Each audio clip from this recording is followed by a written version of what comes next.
You see this smile? It's done. It's done. Well, look, okay, wait, calm. Everyone calm. It looks like it's going to happen. Of course, we don't have confirmation yet. We haven't heard from the club. We haven't seen him in an Arsenal shirt yet, but we've had Sir Orney. He's not actually a sir, but he is in my mind. Ornstein has dropped the bomber. Arsenal in process of completing move for Gyokeres after taking final steps in negotiations with Sporting Lisbon, who seemingly really trying to squeeze every single penny out of this deal. And I don't blame them. Look, I'm not going to sit here and blame them for trying.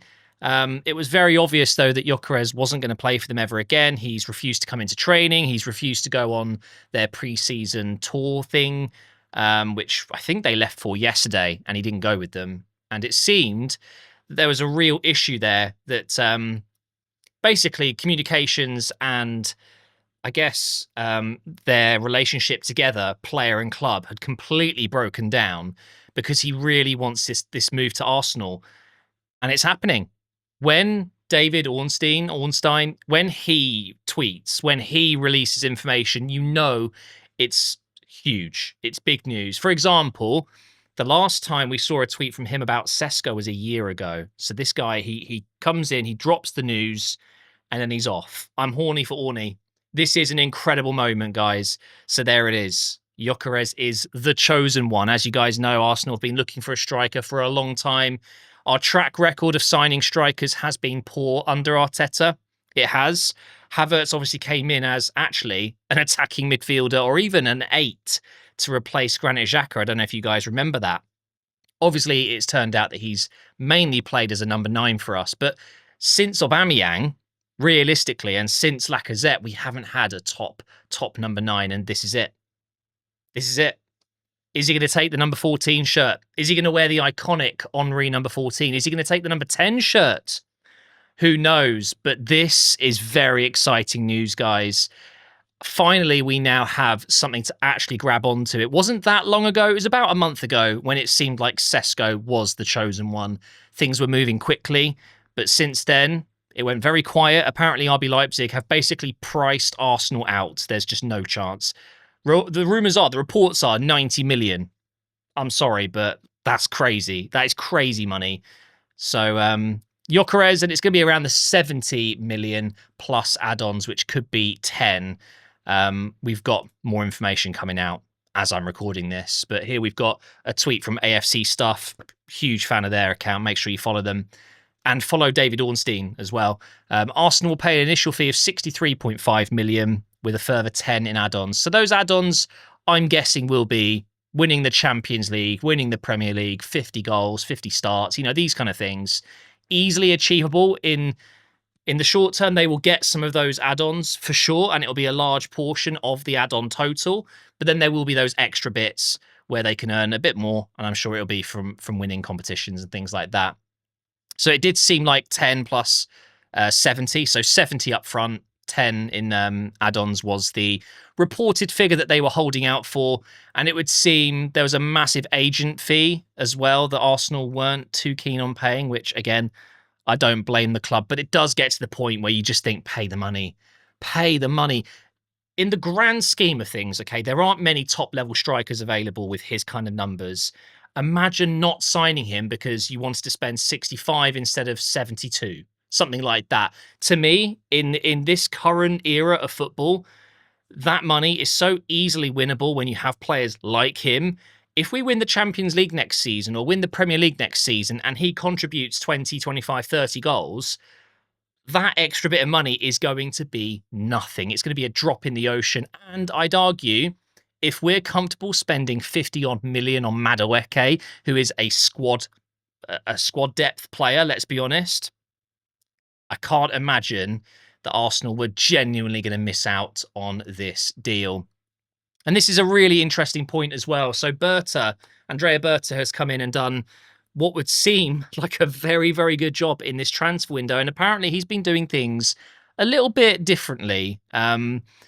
In the past with Edu, it would seem we had a main target, a couple of players that would be kind of backup choices, but a main target, we would go for them only. If it failed, we're out of luck.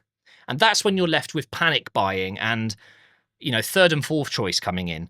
What Bert has done differently, and again, it's just rumors, it's just reports, and it looks to be true at this point.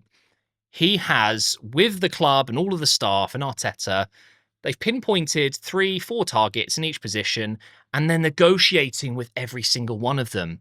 And then once you get to a certain position, maybe when the funds are available, the player's keen, you can afford it, all of this stuff, you then go for it. It's a cruel world. I can imagine a lot of players that were in talks with Arsenal that won't actually be coming. They're going to be gutted. I get it, but it's a ruthless world. Football is a business at the end of the day. It's a results business. And this is the way you should be doing things. If you have a main target, absolutely you should be going for it. All guns blazing. Have a limit. Obviously, you don't want to overpay unless it's an exceptional talent. And in this case, I don't think Gyokeres classes as an exceptional. You see what I'm trying to go with here?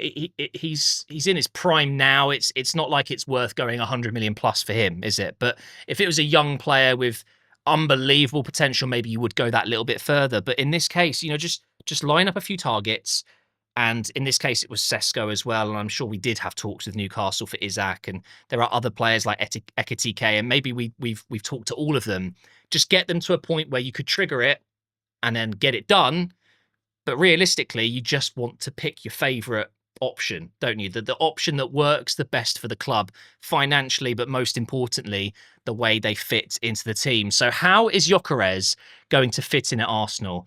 This is a player that is a prolific goal scorer, but also he is pretty versatile. Some of his career, he's played out wide on the left side, which is an interesting one. I don't expect him to play on that left side for Arsenal whatsoever. But what that does mean is we might see him drifting out into those wide areas to allow someone else to move more central. We could see if it's Martinelli or if it's, hell, who knows, maybe Madueke is going to be our starting left winger. I don't see it coming, but maybe it's going to allow wide players to come inside, and it's all about confusing the defenders and making them unaware of what's going on with our rotations up front.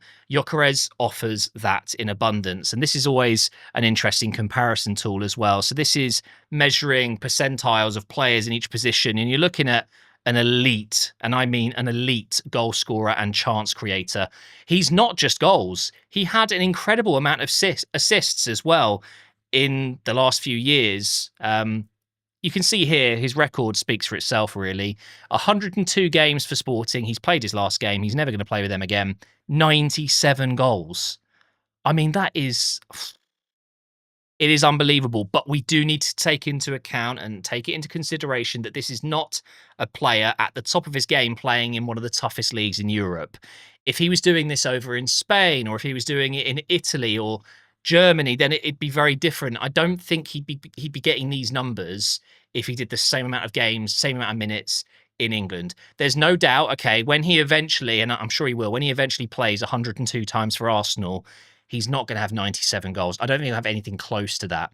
And that's where I think we do need to rein in our expectations a little bit. This is not going to be a simple translation for him. He's not going to be able to translate all of those goals and assists right away into the Premier League. Right? Right? Surely not. What if, okay, Old Trafford, first game of the season, he bags a couple of goals. I mean, it's not impossible. The amount of chances that Arsenal create, he's going to score a lot of goals. He really is going to score a lot of goals. I have made a prediction, though, that I think Havertz is probably still going to be our starting striker at the beginning of the season. And I think that's quite natural. There's a hierarchy, I doubt that there's going to be a long period of time, though, before we start seeing Gyokeres introduced and starting games. And I don't think he's going to look back. What people need to remember is he's a very driven player. He wanted this move. He has sacrificed money, his own money, to make this move happen. And I won't go through it. You can look into it yourself. He's a player that wants to do well. He wants to absolutely kill it. And Arsenal is the perfect club for him to now really properly test himself, really push himself in one of the top leagues. I'm going to make a prediction now. He won't start the season particularly well. I don't think he's going to start the first couple of games, and Havertz is probably going to do absolutely fine. But I think when it comes to towards the end of August, beginning of September, when, you know, there's lots of games coming, maybe we're going to get a few Carabao Cup games in where he's going to be scoring goals. He will make it into the team and he won't look back. He will score at least 20 goals for us next season in all competitions, minimum. I truly expect that. And if he doesn't, for this money, for this amount of money that we're paying, 70 odd million, it would be disappointing if he didn't exceed a few expectations. But I pray we don't see a 007 because we know a lot of other clubs will be watching this keenly. Everyone's known that Arsenal have been looking for a striker, and here it is. It is Victor Gyokeres. I can't believe we've actually done it. We've actually signed. Well, no. I'm getting ahead of myself. But we've done it. So what's up next? Madueke to be confirmed. I mean, we can go back here. We've got Kepa already in. I mean, to be fair, whilst I don't really think the Madueke deal makes a lot of sense right now, if we put that one last and we get all of the others done, it's fine, right? Because we've allocated funds in just a bad order, okay? But Kepa, Zubimendi, Norgard already done. Madueke will be announced soon. It seems like Mosquera is going to be done in this coming week.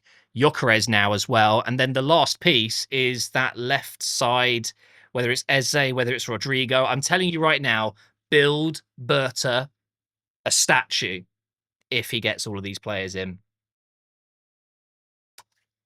Exciting times. Thank you for watching, guys, and I will see you in the next Arsenal Transfer Roundup.